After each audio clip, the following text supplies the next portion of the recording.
विषयात मुलांनो अभ्यास करतायत ना, करायलाच पाहिजे. एक लक्षात घ्या, परिस्थिती कितीही वाईट असू द्या, मला माहिती आहे सध्या कोरोनामुळं खूप सारी परिस्थिती वाईट झालेली आहे, परंतु अभ्यास करायचं सोडू नका. कारण अभ्यास ही एकमेव गोष्ट असते की जी तुमचं आयुष्य बदलू शकते. माझ्याकडे जेवढे काही मुलं शिकतात न्यूटन फिजिक्स क्लासेसमध्ये, अंबेजोगाईमध्ये जेवढे काही मुलं शिकतात, मला माहिती आहे की त्यांच्या घरची परिस्थिती खूप बेकार आहे, खूप गरीब घरचे मुलं आहेत. पण एक सांगतो मी तुम्हाला की ज्यावेळेस तुम्ही खूप सारा अभ्यास करताल, रात्रंदिवस अभ्यास करताल, तुमची परिस्थिती एका ना एका दिवशी बदलत असते. अभ्यास ही एकमेव गोष्ट आहे की जी तुमची परिस्थिती बदलू शकते. त्यामुळं कोरोनामुळं कितीही वाईट परिस्थिती झाली असेल तरी अभ्यास करायचं सोडू नका. लक्षात आता बघा, मी तुमचा 11वीचा laws of motion chapter start केलता. लॉज ऑफ मोशनमध्ये तुमचं मी आत्तापर्यंत ऑनलाईन क्लासेसमध्ये कोलिजन हा एक पॉईंट कव्हर केला आहे. कोलिजन मीन्स काय असतं, कोलिजनचे टाईप्स, आणि त्यावरती नीटमध्ये जेवढे काही एक्झाम्पल्स आलेत ते सगळे एक्झाम्पल मी तुमचे कव्हर केलेत.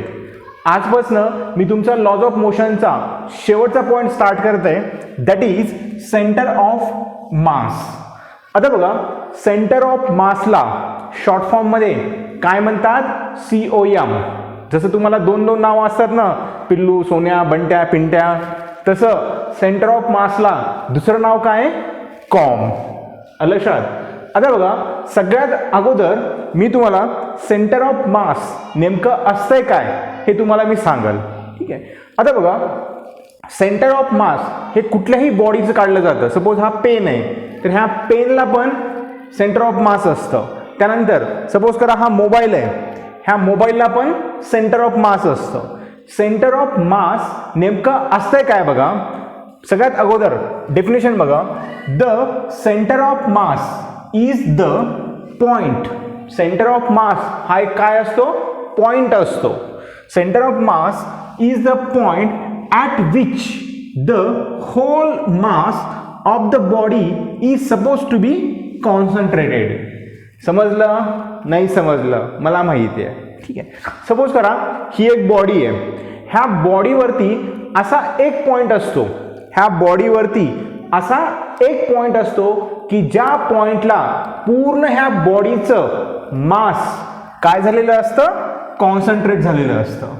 The point at which whole mass of the body suppose to be concentrated.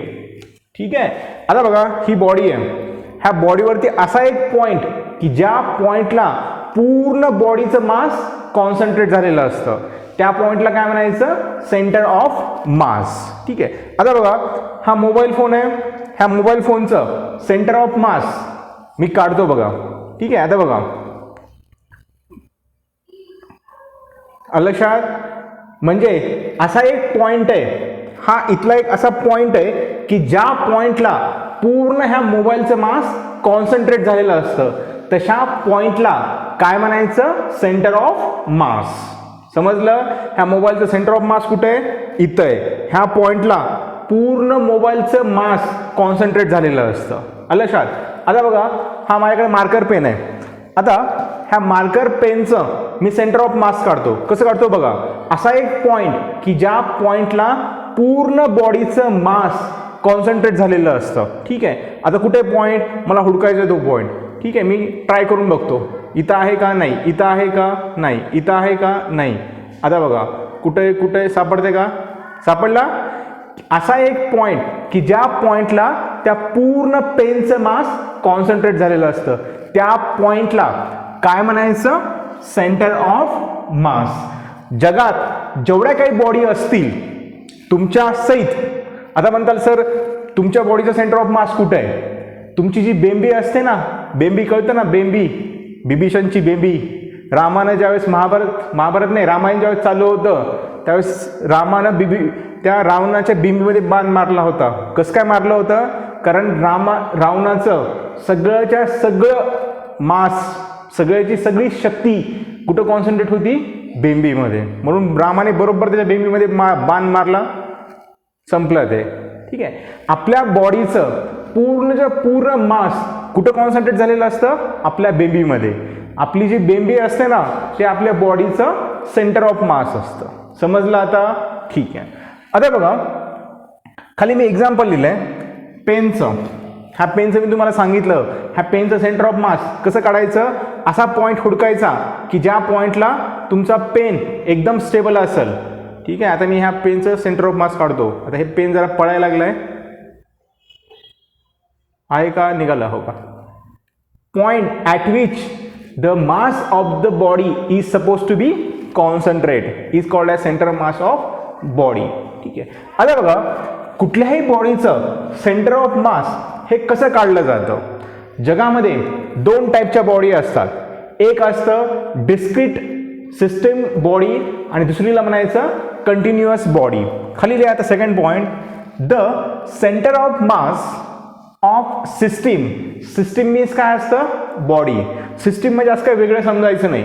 System means काय असतं बॉडी. ठीक आहे.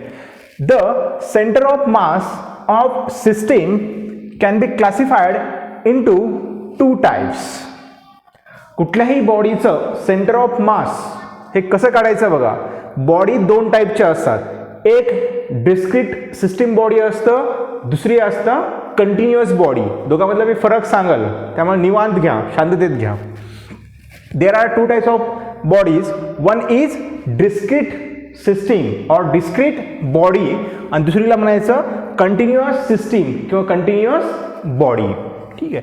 आता बघा डिस्क्रीट सिस्टीम किंवा डिस्क्रीट बॉडी काय असतं. सपोज करा हे एक गोळा आहे, ह्याचं मास आहे M1. हा दुसरा गोळा आहे, ह्याचं मास आहे M2. हा तिसरा गोळा आहे, त्याचं मास आहे M3. ठीक आहे. आता ज्यावेळेस तुमची बॉडी अशी छोट्या छोट्या मासमध्ये डिवाइड केलेली असते, ज्यावेळेस तुमची बॉडी अशा छोट्या छोट्या मासमध्ये डिवाइड केलेली असते, त्या सिस्टीमला, त्या पूर्ण बॉडीला कोणती बॉडी म्हणायचं. डिस्क्रीट बॉडी किंवा डिस्क्रीट सिस्टम. ठीक आहे. त्यानंतर बघा कंटिन्युअस सिस्टम कुणाला म्हणायचं किंवा कंटिन्युअस बॉडी कोणत्या बॉडीला म्हणायचं. एक्झाम्पल हा मार्कर पेन. मार्कर पेन हा कसा आहे कंटिन्युअस बॉडी आहे. ह्याच्यामधलं जे मास आहे ते मी डिवाइड केलंय का इकडं इकडं इकडं नाही केलं. कंटिन्युअस मास आहे म्हणून ह्या बॉडीला काय म्हणायचं कंटिन्युअस बॉडी किंवा कंटिन्युअस सिस्टीम. ठीक आहे. आता बघा बॉडी तुमची कंटिन्युअस असू द्या. सपोज करा ही रिंग आहे. रिंग ही पूर्ण रिंग ही कशी बॉडी आहे तुमची कंटिन्युअस बॉडी. किंवा पूर्ण डिस्क ही तुमची कशी बॉडी आहे कंटिन्युअस बॉडी. ठीक आहे. किंवा एखादा क्यूब कन्सिडर करा.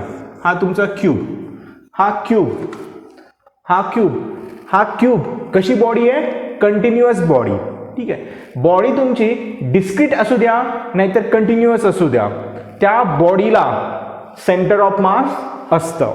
आणि सेंटर ऑफ मास मीन्स असतंय काय की असा पॉइंट की ज्या पॉइंटला तुमच्या बॉडीचं पूर्ण मास कॉन्सन्ट्रेट झालेलं असतं. ठीक आहे. हे तुमचं सपोज करा क्यूब आहे. ही क्यूब तुमची कशी बॉडी आहे कंटिन्युअस बॉडी. ठीक आहे. तुमची बॉडी डिस्क्रीट असू द्या नाहीतर कंटिन्युअस असू द्या, त्या बॉडीला सेंटर ऑफ मास असतं. ठीक आहे. आजच्या लेक्चरमध्ये मी तुम्हाला डिस्क्रीट सिस्टम किंवा डिस्क्रीट बॉडीचं सेंटर ऑफ मास कसं काढायचं हे शिकवल. त्यावरती आलेले नीटमध्ये जेवढे काही एक्झाम्पल आलेले असतील तेवढे सगळे एक्झाम्पल मी नेक्स्ट लेक्चरमध्ये घेईन. ठीक आहे. त्याच्या नेक्स्ट लेक्चरमध्ये जेवढे काही कंटिन्युअस बॉडीज आहेत किंवा कंटिन्युअस जेवढे काही सिस्टीम्स असतील, सपोज करा हा क्यूब असेल किंवा एखादी डिस्क असेल किंवा एखादा रॉड असेल, त्या सगळ्यांचं सेंटर ऑफ मास कसं काढायचं हे तुम्हाला नेक्स्ट लेक्चरमध्ये मी शिकवल. चला तर मग आजचा नवीन पॉईंट टाका. Centre of mass of discrete system टाका खाली. थर्ड पॉईंट किंवा नेक्स्ट पॉईंट किंवा एक नंबर करून टाका. सेंटर ऑफ मास. आता ही डिस्क्रीट सिस्टम आहे. डिस्क्रीट सिस्टम म्हणजे कळालं का तुमचं छोटं छोटं मास असं डिवाइड केलेलं असतं. थोडं इकडं असतं, थोडं इकडं असतं, थोडं इकडं असतं. ह्या पूर्ण सिस्टमचं पण सेंटर ऑफ मास असतं. ठीक आहे. आज मी तुम्हाला डिस्क्रीट सिस्टमचं सेंटर ऑफ मास कसं काढायचं ते सांगाल. टाका first centre of mass, COM, com, centre of mass of discrete system, ठीक आहे. आता मी डिस्क्रीट सिस्टम काढतो. आता कुठल्याही बॉडीचं सेंटर ऑफ मास काढण्यासाठी एक रेफरन्स पॉईंट कन्सिडर करावा लागतो किंवा एक ओरिजिन कन्सिडर करावं लागते, ठीक आहे. हे तुम्हाला हळूहळू येईल. आता फक्त लक्ष द्या. सपोज करा मी एक डिस्क्रीट सिस्टम काढतो. हे तुमचं एक्स कोऑर्डिनेट, हा तुमचा वाय कोऑर्डिनेट, हे तुमचं ओरिजिन, सपोज करा इथे एक मास आहे M1. ह्या मासचं पोझिशन वेक्टर सपोज करा R1 आहे. ह्या मासचं पोझिशन वेक्टर किती आहे?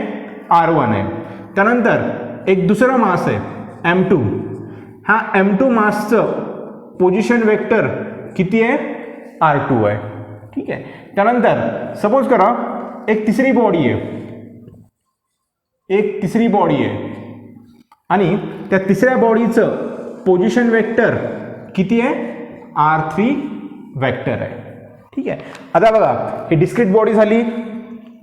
डिस्क्रीट बॉडी मीन्स कळायला काय असतं? डिस्क्रीट बॉडी की असे छोटे छोटे मास डिवाइड केलेले असतात, ठीक आहे. सगळ्यात अगोदर खाली लिहा consider n number of particle. कुणाचं मी सेंटर ऑफ मास काढणार आहे? डिस्क्रीट सिस्टमचं सेंटर ऑफ मास काढणार आहे, ठीक आहे. Consider n number of particle having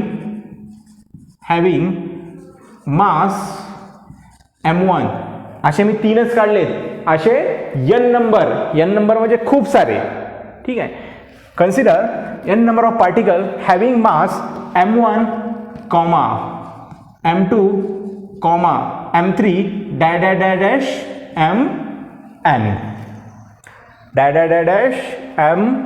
Mn.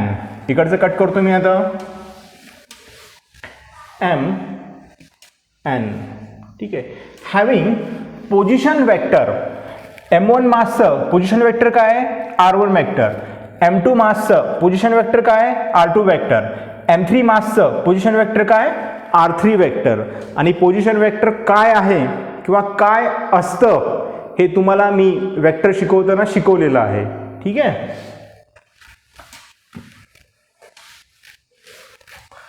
Consider n number of particle having masses M1, M2, M3, Mn having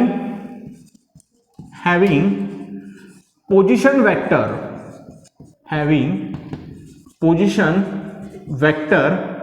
R1, R2, R3 dash Rn.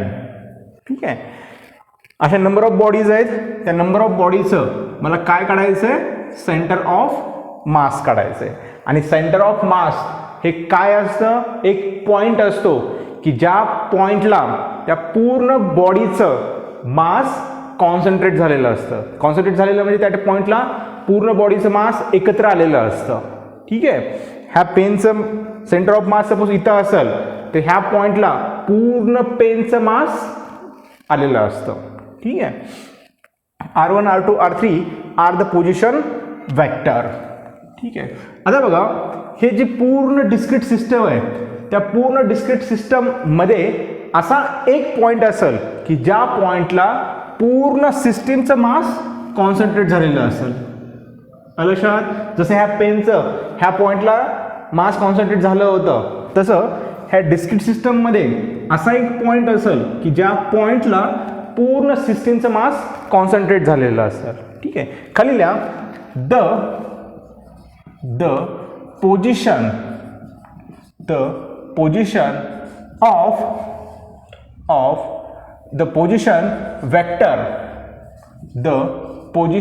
Vector कारण मी सगळ्या पार्टिकलचं काय घेतलंय मी पोझिशन वेक्टर घेतलंय. मग जे काही सेंटर ऑफ मास निघल ह्या पूर्ण डिस्क्रीट सिस्टीमचं जे काही सेंटर ऑफ मास निघल त्याचं पण मी काय घेईल? Position vector.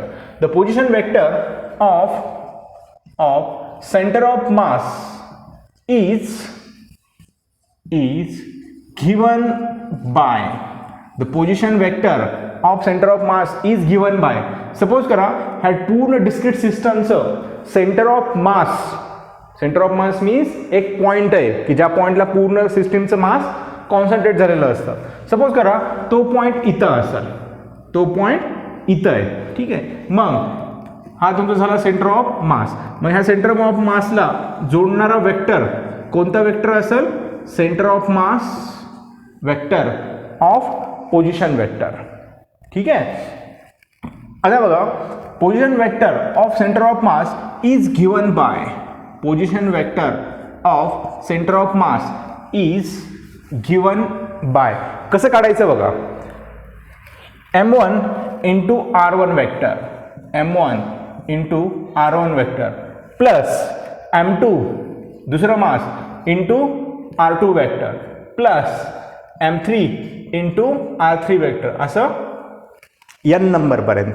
ठीक आहे, divide by m1 plus m2 plus m3 plus असं n नंबर पर्यंत. लक्षात, ही पूर्ण डिस्क्रीट सिस्टीम होती.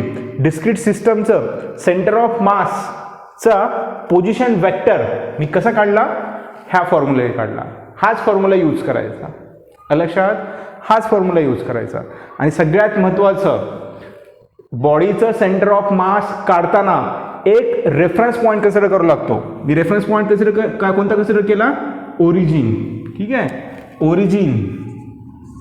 कुठल्याही बॉडीचं सेंटर ऑफ मास काढताना एक रेफरन्स पॉईंट कन्सिडर करावा लागतो किंवा एक ओरिजिन पॉईंट कन्सिडर करावा लागतो. मग तो तुम्ही काही कन्सिडर करा. ठीक आहे, ह्याच्यासाठी मी काय कन्सिडर केला होता? Origin as a reference point consider केला होता.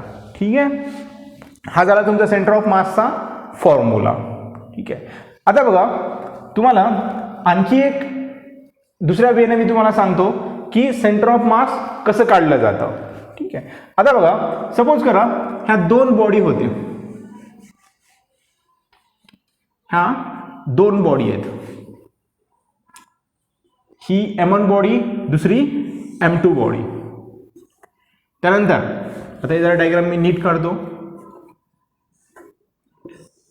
म्हटलं इकडे खाली लिहा, इथं centre of mass in term of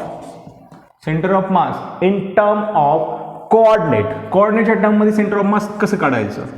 coordinate कळतात ना, x coordinate, y coordinate. Centre of mass in terms of coordinate. ठीक आहे, सपोज करा हे दोन मास आहेत, m1 मास, m2 मास. ठीक आहे, m1 मासचं कोऑर्डिनेट काय आहे बघा? x1, y1. आणि m2 मासचं कोऑर्डिनेट काय आहे बघा? x2, y2. ठीक आहे, हे काय झालं? Centre of mass in terms of position vector झालं. पोजिशन वेक्टरच्या टर्ममध्ये सेंटर ऑफ मास मी काढलं. ठीक आहे, आता मी कोऑर्डिनेटच्या टर्ममध्ये पण सेंटर ऑफ मास काढू शकतो. कसं काढू शकतो बघा, सपोज ही m1 मास आहे, त्याची कोऑर्डिनेट काय? x1, y1. हे m2 मास आहे, त्याची कोऑर्डिनेट काय? x2, y2. ठीक आहे, मग ह्या दोन बॉडीचं मला सेंटर ऑफ मास काढायचं आहे. ठीक आहे, सेंटर ऑफ मास काढताना सगळ्यात महत्त्वाची गोष्ट काय असते? ओरिजिन कन्सिडर करावं लागते. ओरिजिन कुठे आहे तुमची? इथं आहे, 0,0.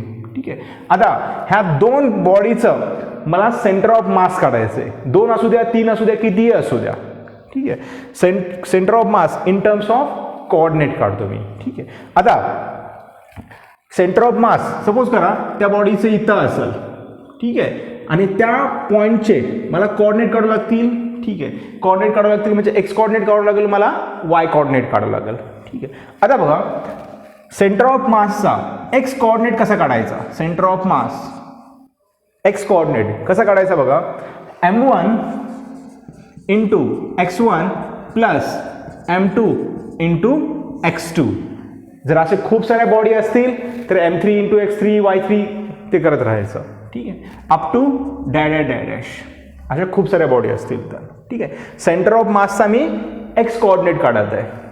त्यानंतर खाली लिहा m1 plus m2 plus m3 dash dash dash dash. लक्षात? ठीक आहे. सेंटर ऑफ मासचा एक्स कोऑर्डिनेट मला भेटला, सेंटर ऑफ मासचा एक्स कोऑर्डिनेट. ठीक आहे. आता सेंटर ऑफ मासचा वाय कोऑर्डिनेट कसं काढतो बघा मी. सेंटर ऑफ मासचा वाय कोऑर्डिनेट, सेंटर ऑफ मासचा वाय कोऑर्डिनेट कसा काढायचा. m1 इंटू y1, m1 मासचा y1 कोऑर्डिनेट, m2 मासचा y2 coordinate up to dash dash divide by m1 plus m2 plus dash dash dash. लक्षात? सेंटर ऑफ मास जर position वेक्टरमध्ये काढायचं असेल तर हा फॉर्म्युला यूज करा. सेंटर ऑफ मास जर तुम्हाला कोऑर्डिनेट सिस्टीममध्ये काढायचं असेल किंवा एक्स कोऑर्डिनेट वाय कोऑर्डिनेटमध्ये काढायचा असेल तर तुम्ही हा फॉर्म्युला यूज करा. लक्षात? सेंटर ऑफ मास ह्या दोन बॉडीचं सेंटर ऑफ मास इथं आहे आणि ह्या पॉईंटचं कोऑर्डिनेट काय, एक्स COM वाय COM. जर ह्या पॉईंटचं तुम्हाला इन टर्म्स ऑफ जर पोझिशन वेक्टर काढायचं असेल, R COM काढायचं असेल तर हा फॉर्म्युला यूज करा. परंतु हा फॉर्म्युला यूज करताना तुम्हाला ह्या m1 मासचं पोझिशन वेक्टर माहीत पाहिजे आणि m2 मासचा पण पोझिशन वेक्टर माहीत पाहिजे. लक्षात? कोणत्याही बॉडीचं सेंटर ऑफ मास काढण्यासाठी सगळ्यात अगोदर ओरिजिन पॉईंट कन्सिडर करावा लागतो. लक्षात? वाटलं तर नोट लिहून घ्या खाली, नोट लिहा, note note to find centre of mass of discrete body. Discrete body कळालं? अशा बॉड्या डिवाइड केलेल्या असतात. ठीक आहे. तुम्ही आपल्या हॉलमध्ये खुर्च्या बघितल्यात ना, एक खुर्ची इकडं, एक खुर्ची तिकडं, एक खुर्ची इकडं, एक खुर्ची तिकडं. ठीक आहे. त्या सगळ्या खुर्च्यांचं सेंटर ऑफ मास एक पॉईंट असतो. त्या बॉडीला कोणती बॉडी म्हणायची, त्या सगळ्या खुर्च्यांना काय म्हणायचं, डिस्क्रीट सिस्टम किंवा डिस्क्रीट बॉडी. ठीक आहे. To find centre of mass of discrete system consider origin. सगळ्यात महत्त्वाचा पॉईंट आहे, सगळ्यात महत्त्वाचा पॉईंट. कुठल्याही डिस्क्रीट बॉडीचं सेंटर ऑफ मास काढण्यासाठी ओरिजिन पॉईंट कन्सिडर करावाच लागतो. ठीक आहे. सगळ्यात महत्त्वाचा पॉईंट आहे. लक्षात? हे तुमचं बेसिक झालं. कुठल्याही बॉडीचं सेंटर ऑफ मास जर तुम्हाला पोझिशन वेक्टरमध्ये पाहिजे असेल तर असं करा. कोऑर्डिनेट सिस्टीममध्ये पाहिजे असेल म्हणजे XY कोऑर्डिनेटमध्ये जर पाहिजे असेल तर असं करा. लक्षात? डिस्क्रीट सिस्टम वरती जेवढे काही नीटमध्ये एक्झाम्पल्स आलेत, एक 4-5 एक्झाम्पल्स आलेत, एक 4 एक्झाम्पल आले असतील. ठीक आहे. ते 4 एक्झाम्पल्स आणि बेसिक 2 एक्झाम्पल असे मी 5-6 एक्झाम्पल्स नेक्स्ट लेक्चरमध्ये कव्हर करेल. लक्षात? सेंटर ऑफ मास समजलं काय असतं. सेंटर ऑफ मास प्रत्येक बॉडीला असतं. जगातल्या प्रत्येक बॉडीला सेंटर ऑफ मास असतं. ठीक आहे. बॉडी कंटिन्युअस असेल तर centre of mass find out करता येतं. डिस्क्रीट बॉडी असेल म्हणजे अशी जर डिवाइड केलेले असतील मासेस, इकडं तिकडे पडलेले असतील मासेस, तर त्याचं सेंटर ऑफ मास आपल्याला असं काढावं लागतं. समजलं? ठीक आहे. नेक्स्ट लेक्चरमध्ये मी नीटमधले एक्झाम्पल्स घेईल ह्या 3 फॉर्म्युल्यावरती. समजलं? भेटूच आपण नेक्स्ट लेक्चरमध्ये.